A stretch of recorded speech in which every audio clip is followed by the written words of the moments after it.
সাম্রাজ্যের জন্মের অনেক আগেই এশিয়া ছিল রহস্যে ভরা এক বিশাল ভূমি।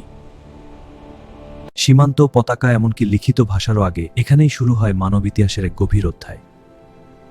নদীর স্রোতে ভেসে এসেছে গল্প, আর মাটির নিচে লুকিয়ে রয়েছে অজানা সত্য।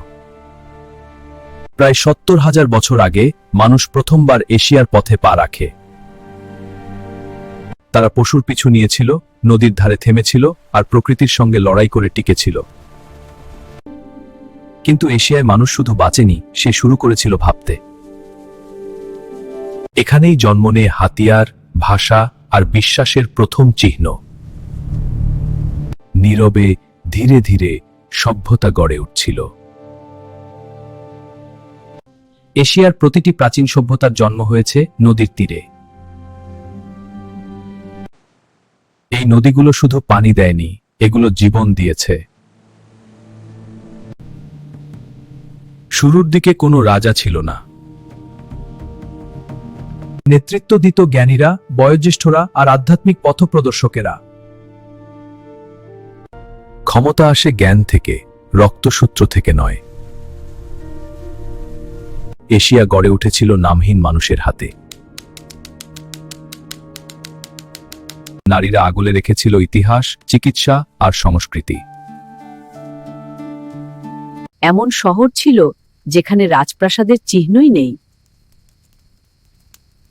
সম্ভবত শক্তির চেয়ে ভারসাম্যই ছিল সবচেয়ে গুরুত্বপূর্ণ। পুরাণ ছিল ইতিহাসের ছায়া। যুদ্ধের গল্পে লুকিয়েছিল সমাজ পরিবর্তনের স্মৃতি। আকাশ ছিল মানুষের পথ প্রদর্শক। সময়ের সঙ্গে সঙ্গে সমতার রূপ বদলে গেল। সাম্রাজ্য উঠল, আবার ধ্বংস হয়ে গেল। যতদিন মানুষ প্রকৃতিকে সম্মান করেছে, ততদিন সভ্যতা টিকে ছিল। আজকের এশিয়া আধুনিক, কিন্তু তার শিকড় অতি প্রাচীন। এশিয়া গড়া হয়েছে সহযোগিতা আর সহনশীলতায়। হ্যাঁ, এটাই আমাদের একসাথে আমরা আরো শক্তিশালী। এটি কোনো একদিনে তৈরি হয়নি। লক্ষ লক্ষ ছোট সিদ্ধান্তেই গড়ে উঠেছে এশিয়া।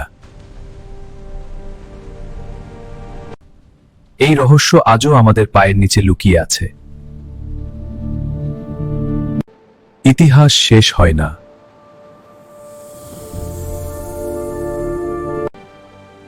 এটি শুধু পুনরাবিষ্কারের অপেক্ষায় থাকে।